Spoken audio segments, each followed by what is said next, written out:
Młody, powiedz babcia. No co się dzieje z tobą, chłopie? Powiedz babcia.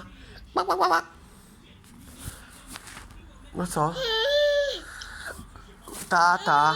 Powiedz... Co się dzieje? Oj, oj, chodź, tak, mój malutki bąbelek. Bąbelek, on chce na rączki, ja go znam. No co, na rączki? O, tak, do tatusia. Tak? Powiedz tata. Tata. Tata. Tata. Mama. A powiedz ten. Kasa. Kaka. Dobry jesteś, dobry. Dobra, młody, dawaj na ręce, chodź. Hop. O. Powiedz, hello. Cześć, świecie. Tutuś.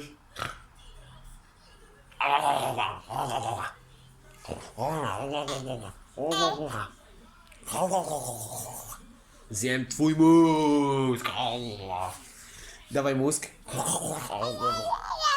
Ja. Tutuś.